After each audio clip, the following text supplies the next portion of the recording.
আগুনে হাত দিলে হাত পুড়ে যায়, পানিতে হাত দিলে সে হাত ভিজে যায়, কারেন্টের স্পর্শে শরীর কঙ্কাল হয়ে যায়। প্রতিটি জিনিসের গুণাগুণ হাকিকত জেনেই আমরা তার সাথে সে হিসেবেই ব্যবহার করি। ঠিক এমনই করে মহান আল্লাহ তাআলার কুদরত ও ক্ষমতা সম্পর্কেও আমাদের ন্যূনতম ধারণা থাকা জরুরি, যাতে সে আলোকে আমরা তেনার প্রতিটি হুকুম আহকাম পালনে আন্তরিক হতে পারি। আল্লাহর পবিত্র নামের সাথে আমাদের আদিকালের পরিচয় মানব আকৃতিতে এই পৃথিবীতে আসার বহুকাল পূর্বে, একেবারে সৃষ্টির সূচনা লগ্নেই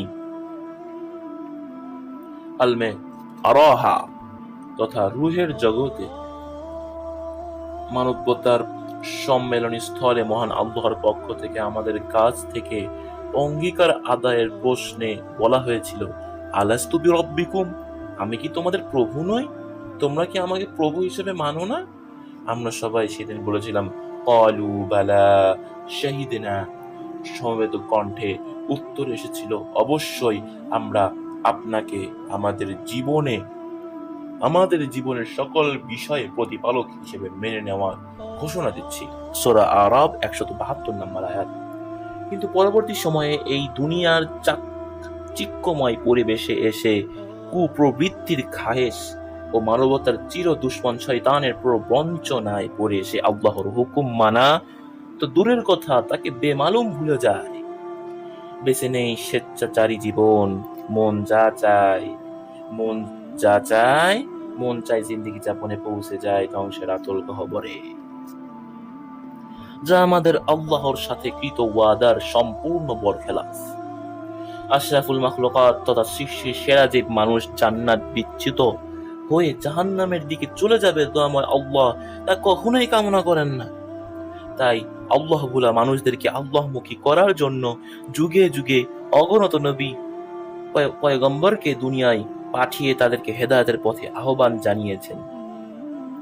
আল্লাহই মানুষের একমাত্র সৃষ্টিকর্তা, তিনি ছাড়া অন্য কোনো ইলাহ নাই। তিনি সকল কিছুর মালিক, তিনি সর্ব ক্ষমতার মালিক। তিনি ছাড়া অন্য কোনো মাবুদ নাই, তিনি ছাড়া অন্য কোনো সৃষ্টিকর্তা নাই, তিনি ছাড়া অন্য কোনো বিধানদাতা নাই। দুনিয়াতে জমিনে একমাত্র বিধান চলবে মহাপরাক্রমশালী আল্লাহ। নবী রাসূলগণের বর্তমানে আমাদেরকেও আজ জেনে নিতে হবে সেই মহান প্রভুর পরিচয়, যাতে তেনারই সাথে কৃত ওয়াদার আলোকে তেনারই মর্জি মাফিক জীবন সাজাতে পারি।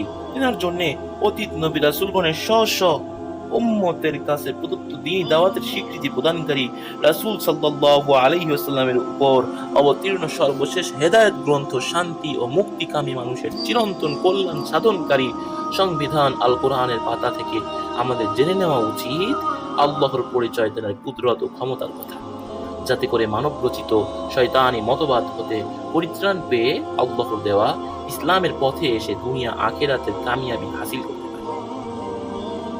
সুপ্রিয় দর্শক, আমরা পরবর্তী ভিডিওগুলোতে আল্লাহ পাকের বরত্ব এবং আল্লাহ সম্পর্কে অনেক অজানা তথ্য নিয়ে আপনাদের নিকট হাজির হব।